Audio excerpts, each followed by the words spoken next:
Hello दोस्तों, आज हम लेके आए हैं दरोगा का एक सेट जिसमें 100 प्रश्न हैं। आज का हमारा पहला प्रश्न है, निम्नलिखित बंगाल के नवाबों में से प्लासी के युद्ध में अंग्रेज़ों से कौन पराजित हुआ। दोस्तों, आप लोगों को पता होगा कि प्लासी का युद्ध 1757 में हुई थी अंग्रेज और सिराजुद्दौला के बीच। अंग्रेजी सेना का नेतृत्व रॉबर्ट क्लाइव ने किया था और रॉबर्ट क्लाइव ने मीर सिराजुद्दौला को पराजित किया था। दोस्तों, प्लासी के युद्ध में सिराजुद्दौला का जो सेनापति था मीर जाफर, वह अंग्रेज़ों से मिल गया था, जिसके कारण सिराजुद्दौला पराजित हुआ था। तो हमारा आंसर हो जाएगा सी, सिराजुद्दौला। दोस्तों, हमारा दूसरा प्रश्न है, निम्नलिखित शासकों में से किसने मलाया, सुमात्रा तथा जावा को जीतकर अपने साम्राज्य में मिलाया था। दोस्तों, दक्षिण भारत का राजा राजेंद्र चोल प्रथम ने ये तीनों द्वीपों को जीतकर अपने साम्राज्य में मिलाया था। अगला क्वेश्चन है, निम्नलिखित में से कौन सा चीनी यात्री हर्षवर्धन के शासनकाल में आया था। दोस्तों, हर्षवर्धन के शासनकाल में वेनसांग आया था। दोस्तों, वेनसांग बौद्ध स्थलों को देखने और बौद्ध ग्रंथ को संकलित करने के उद्देश्य से भारत में आया था। दोस्तों, वेनसांग को यात्रियों में राजकुमार और नीति का पंडित कहा जाता है। वेनसांग 629 ईस्वी में चीन से चला था और 30 में भारत पहुंचा था। भारत आने पर कन्नौज के राजा हर्षवर्धन ने इसे अपने दरबार में आमंत्रित किया था। हमारा अगला क्वेश्चन है, निम्नलिखित गुप्त शासकों में से किसने विक्रमादित्य की उपाधि धारण की थी। दोस्तों, भारतीय इतिहास में कुल 14 राजाओं ने विक्रमादित्य की उपाधि धारण की थी, जिसमें पहला चंद्रगुप्त द्वितीय था, जो समुद्रगुप्त का बेटा था। इसने शकों के विजय के उपलक्ष्य में विक्रमादित्य की उपाधि धारण किया था और चांदी का सिक्का चलाया था। अंतिम विक्रमादित्य हेमू को माना जाता है, जो दिल्ली की गद्दी पर बैठा था। हमारा अगला प्रश्न है, निम्नलिखित किस शासक के शासनकाल के विषय पर इब्न बतूता की पुस्तक रेहला प्रकाश डालती है। दोस्तों, इब्न बतूता भारत भ्रमण करने आया था और इब्न बतूता ने एक पुस्तक लिखा था जिसका नाम था रेहला। यहाँ पर क्वेश्चन पूछा गया कि रेहला किस दिल्ली के शासक से संबंध रखता है। दोस्तों, इब्न बतूता मोहम्मद बिन तुगलक के शासनकाल में दिल्ली आया था। मोहम्मद बिन तुगलक ने इब्न बतूता को दिल्ली का काजी भी नियुक्त किया था। हमारा अगला क्वेश्चन है, निम्नलिखित में से किसके द्वारा विजयनगर राज्य की स्थापना की गई। दोस्तों, हरियर बुक्का ने विजयनगर साम्राज्य की स्थापना किया था मोहम्मद बिन तुगलक के शासन काल में। हरियर और बुक्का अपने पिता संगम के नाम पर संगम वंश की स्थापना किया था, जिसे विजयनगर साम्राज्य कहा जाता है। दोस्तों, विजयनगर साम्राज्य की राजधानी हम्पी थी और यह राज्य जो बना वो मोहम्मद बिन तुगलक के समय में बना था। हमारा अगला प्रश्न है, निम्नलिखित में से किस राजवंश द्वारा मनसबदारी प्रथा का शुरुआत किया गया। दोस्तों, मनसबदारी प्रथा अकबर के द्वारा शुरू किया गया था। तो अकबर मुगल वंश से संबंधित था, इसलिए हमारा आंसर हो जाएगा मुगल वंश। अगला क्वेश्चन है, निम्नलिखित में से किस शासक के अंतर्गत 8 मंत्रियों की एक समिति अथवा अष्टप्रधान रहती थी। दोस्तों, यहाँ पर क्वेश्चन पूछा गया है अष्टप्रधान। दोस्तों, अष्टप्रधान शिवाजी के शासनकाल में रहते थे, जो 8 मंत्रियों का एक मंत्रिमंडल था। जबकि अष्टदिग्गज अगर पूछा जाए तो कृष्णदेव राय हो जाएगा। अष्टदिग्गज 8 विद्वानों की मंडली थी, जबकि अष्टप्रधान अलग अलग विभाग के लोग रहते थे। अगला क्वेश्चन है, निम्नलिखित में से किसने जहांगीर के दरबार का सजीव वर्णन किया है। दोस्तों, क्वेश्चन पूछा गया है कि जहांगीर के दरबार का वर्णन करने वाला यूरोपियन कौन था। जहांगीर के दरबार में आने वाला पहला यूरोपियन हॉकिंस था, जबकि दूसरा यूरोपियन थॉमस रो था, जिसने जहांगीर के दरबार का वर्णन किया था। अगला क्वेश्चन है, तराइन के द्वितीय युद्ध में निम्नलिखित में से कौन सा भारतीय शासक पराजित हुआ। दोस्तों, तराइन का 3 युद्ध हुआ था। पहला युद्ध 1191 में हुई थी, जिसमें पृथ्वीराज चौहान ने गौरी को पराजित किया था। दूसरा दूसरा 1192 में हुआ था जिसमें गौरी ने पृथ्वीराज चौहान को पराजित किया था। तीसरा 1215 ईस्वी में इल्दोज और इल्तुतमिश के बीच हुई थी जिसमें इल्तुतमिश ने इल्दोज को पराजित किया था। हमारा अगला प्रश्न है दोस्तों, निम्नलिखित में से भारत में पुर्तगाली शक्ति स्थापित करने का श्रेय किसे जाता है। दोस्तों एक क्वेश्चन पूछा गया कि भारत में पुर्तगाली शक्ति की स्थापना किसने किया, तो अल्बुकर्क ने किया था। दोस्तों अल्बुकर्क पुर्तगालियों का दूसरा गवर्नर था, पहला था अल्मेडा और दूसरा था अल्बुकर्क जिसने गोवा को जीता था। अगला क्वेश्चन है, भारतीय संसद द्वारा इनमें से किसके उपरांत धन्यवाद प्रकट किया जाता है। दोस्तों भारत के राष्ट्रपति द्वारा संसद के दोनों सदनों को एक साथ संबोधित किए जाने के बाद धन्यवाद प्रकट किया जाता है। सदन की जब बैठक नहीं होती है तो भारत के राष्ट्रपति संयुक्त अधिवेशन बुलाते हैं अनुच्छेद 108 के तहत, तब यह शब्द का प्रयोग किया जाता है। हमारा अगला प्रश्न है, पंजाबी भाषा लिखने के लिए किस सिख गुरु ने गुरुमुखी लिपि को विकसित किया था। दोस्तों सिख धर्म के दूसरे गुरु अंगद ने गुरुमुखी लिपि शुरू किया था। अगला प्रश्न है, भारत का अंतिम वायसराय कौन है। दोस्तों भारत का अंतिम वायसराय पूछा गया है तो लॉर्ड माउंटबेटन भारत के अंतिम वायसराय थे। अगला प्रश्न है, निम्नलिखित में से किसने सविनय अवज्ञा आंदोलन प्रारंभ किया। दोस्तों सविनय अवज्ञा आंदोलन 1930 से लेकर 34 तक चला था जिसकी शुरुआत महात्मा गांधी ने किया था। अगला प्रश्न है, जिस काल में कृषि क्रम का प्रादुर्भाव हुआ वह काल कहलाता है। दोस्तों क्वेश्चन पूछा गया है कि कृषि का आविष्कार किस काल में हुआ, तो दोस्तों कृषि का आविष्कार नवपाषाण काल में हुआ था, जबकि आग का आविष्कार पूरा पाषाण काल में हुआ था। कृषि का आविष्कार, पहिए का आविष्कार, मानव में स्थायी निवृत्ति, ये सब नवपाषाण काल में शुरू हुआ था। अगला प्रश्न है, निम्नलिखित में से कौन सा स्थान अपने गोदीबारा के लिए प्रसिद्ध है। दोस्तों सिंधु सभ्यता का स्थल लोथल है जो भोगवा नदी के तट पर स्थित था। यहाँ पर एक बंदरगाह था और बंदरगाह पर जो गोदाम बना हुआ था उस गोदाम को गोदीबारा कहा जाता था, तो हमारा आंसर हो जाएगा लोथल।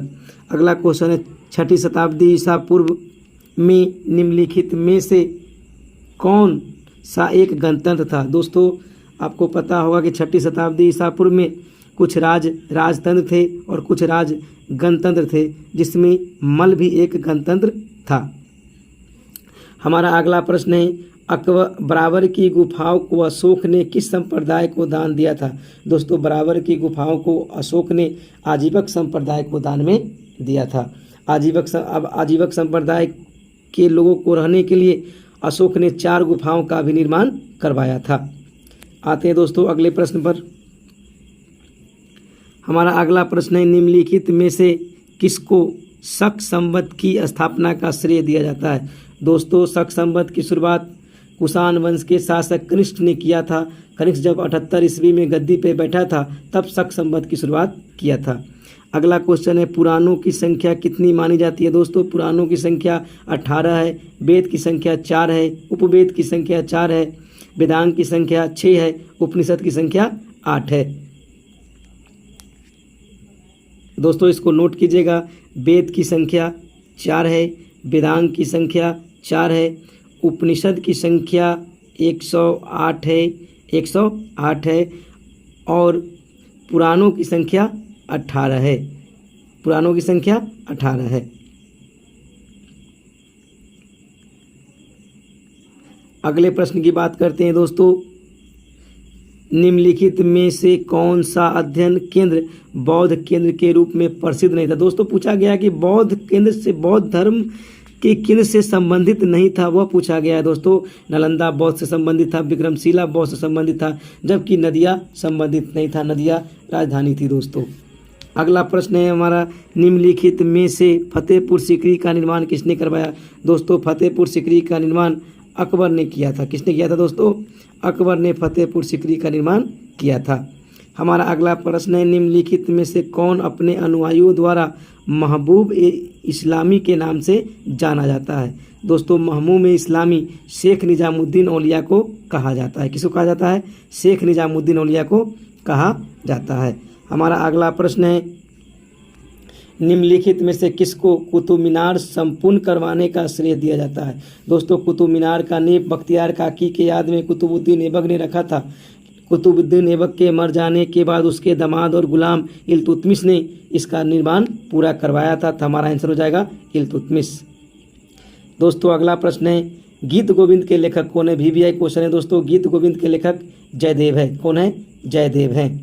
अगला प्रश्न है, निम्नलिखित में से किसने भूदान आंदोलन शुरू किया? दोस्तों भूदान आंदोलन का अर्थ है भूमि दान में देना, भूमि दान में देना। आचार्य विनोबा भावे ने यह आंदोलन शुरू किया था, भूदान आंदोलन। अगला प्रश्न है, निम्नलिखित में से सती प्रथा उन्मूलन किसने किया? दोस्तों सती प्रथा उन्मूलन करने में 3 व्यक्ति का नाम आता है। दोस्तों पहले व्यक्ति थे राजा राम मोहन राय, जिनके प्रयासों से यह काम किया गया। और इस समय भारत के governor general Lord William Bentinck थे और उस समय उस क्षेत्र का अधिकारी कर्नल स्लीमिन था, जिसने 1829 ईस्वी में सती प्रथा कानून बनाया था। तो दोस्तों 3 तरह से प्रश्न यहाँ पूछे जाते हैं। राजा राम मोहन राय भी होगा इसका आंसर, कर्नल स्लीमन भी होगा और वायसराय लॉर्ड विलियम बेंटिंक भी होगा। दोस्तों हमारा अगला प्रश्न है आनंद मठ के लेखक कौन है? दोस्तों आनंद मठ के लेखक बंकिम चंद्र है। आपको पता है आनंद मठ के लेखक कौन है? बंकिम चंद्र है, जिसमें नील विद्रोह के बारे में दिया गया है। अगला प्रश्न है दोस्तों, निम्नलिखित में से किसने भारतीयों के लिए पाश्चात्य संस्कृति को लागू करने की वकालत की थी? दोस्तों लॉर्ड मैकाले ने किया था। किसने किया था? लॉर्ड मैकाले ने किया था 1833 ईस्वी में। दोस्तों अगला प्रश्न है, निम्नलिखित में से किस देश के साथ हड़प्पनों का व्यापारिक संबंध था? दोस्तों कहने का अर्थ है कि किस देश के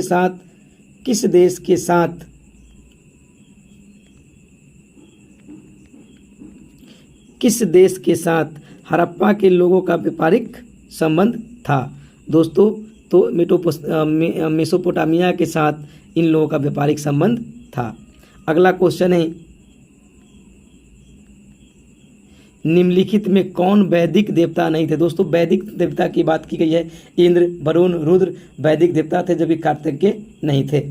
अगला क्वेश्चन, निम्नलिखित में से कौन सा कथन बुद्ध की ईश्वर की अवधारणा के विषय में सत्य है?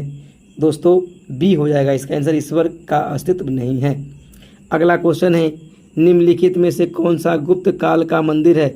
दोस्तों देवगढ़ का दशावतार मंदिर गुप्त काल में बना है, जबकि उड़ीसा का लिंगराज मंदिर नहीं है, खजुराहो का नहीं है और महाबलीपुरम का नहीं है। हमारा आंसर हो जाएगा सी। आंसर क्या हो जाएगा दोस्तों? सी हमारा आंसर हो जाएगा। अगला क्वेश्चन है, निम्नलिखित में से कौन सा देश भारत के साथ सबसे लंबी सीमा बनाता है?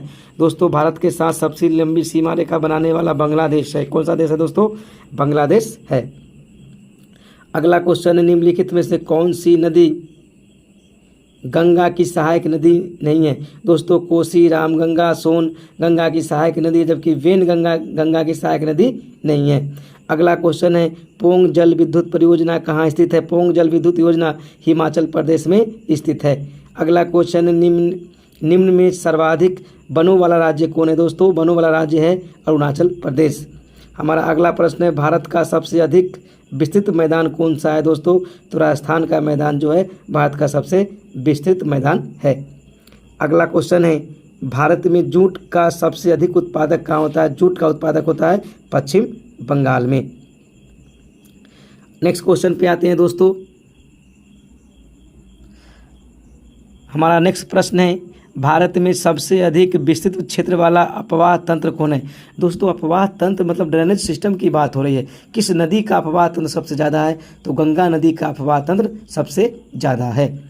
अगला क्वेश्चन है, टोडो जनजाति कहाँ निवास करती है? दोस्तों टोडो जनजाति तमिलनाडु के नीलगिरी पे निवास करती है। यह जनजाति बहुविवाह के लिए प्रसिद्ध है, बहुपति विवाह के लिए प्रसिद्ध है। अगला क्वेश्चन, हिमालय पर्वत श्रेणियाँ निम्नलिखित में से किस राज्य का हिस्सा नहीं है? दोस्तों उत्तर प्रदेश का हिस्सा नहीं है।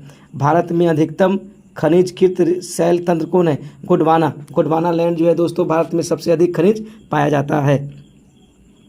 अगला क्वेश्चन है, कौन सा रेलवे स्टेशन पहले विक्टोरिया टर्मिनल के नाम से जाना जाता था? दोस्तों छत्रपति शिवाजी टर्मिनल जो है पहले विक्टोरिया टर्मिनल के नाम से जाना जाता था। अगला क्वेश्चन, इलायची की पहाड़ियाँ किस प्रदेश में स्थित है? दोस्तों इलायची की पहाड़ी तमिलनाडु में स्थित है। कहाँ स्थित है दोस्तों? तमिलनाडु में स्थित है।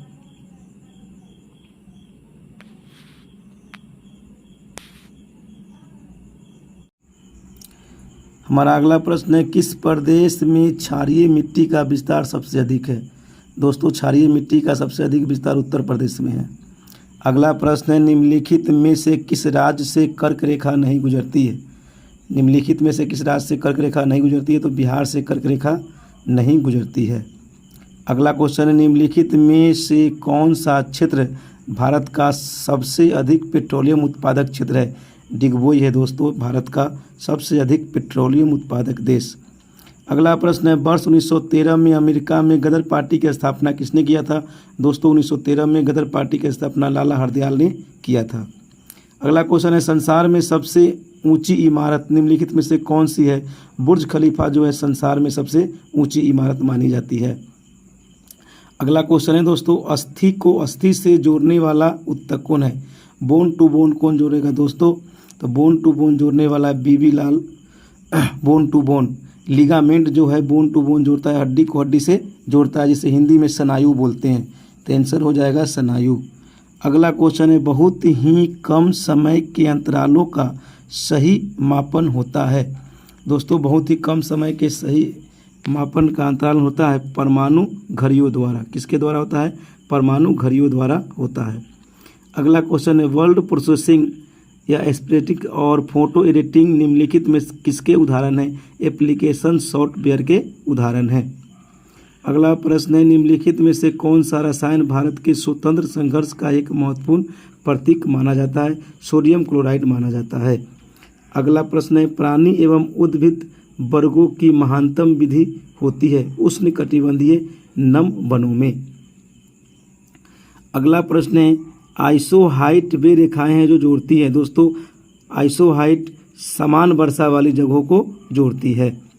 अगला क्वेश्चन है, पृथ्वी के क्रोड में सर्वाधिक क्या पाया जाता है? निकेल और फेरस पाया जाता है। अगला क्वेश्चन है, 1 बाइट लगभग कितने बिलियन के बराबर होता है? तो 1 गीगाबाइट के बराबर होता है। अगला क्वेश्चन है, उस रशियन हाथी का नाम बताइए जो मनुष्य की तरह आवाज़ निकालता है? कौशिक। कौशिक रशियन ऐसा हाथी है जो मनुष्य की तरह आवाज़ निकालता है। अगला क्वेश्चन है, भारत के संविधान द्वारा कल्पित कितने प्रकार के आपातकाल हैं? तो 3 प्रकार के आपातकाल हैं दोस्तों, अनुच्छेद 352, 356 और 360। 352 के तहत आपातकाल लागू किया जाता है। 356 के साथ राष्ट्रपति शासन और 360 के साथ वित्तीय आपातकाल की लागू की जाती है। भारत में अब तक 3 बार आपातकाल लागू किया गया था, 1962 में, 1971 में और 1975 में। अगला क्वेश्चन है, उपराष्ट्रपति को पुनर्निर्वाचन के लिए कौन प्रावधान करता है? तो सर्वाधिक प्रावधानों के द्वारा किया जाता है। अगला क्वेश्चन है, संज्ञेय अपराध किसी अपराध को संज्ञित है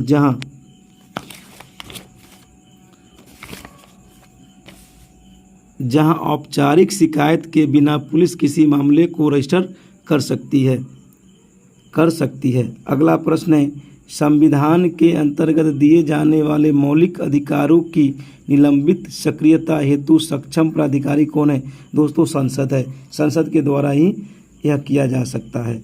अगला क्वेश्चन है, निम्नलिखित में से किस वर्ष में सबसे पहले अंटार्कटिका के ऊपर ओजोन छिद्र देखने को मिला था? तो यह 1984 में देखने को मिला था। अगला प्रश्न है, अहमद भारतीय उपग्रह स्टेशन कोड किस शहर में स्थापित किया गया है? दोस्तों तो देहरादून में स्थापित किया गया है।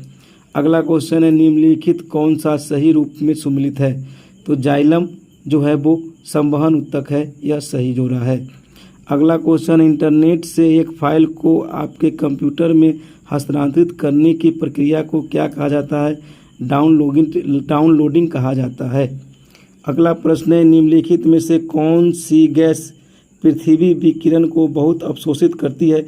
कार्बन डाइऑक्साइड करती है। दोस्तों CO2 जो है बहुत ज़्यादा अवशोषित करती है।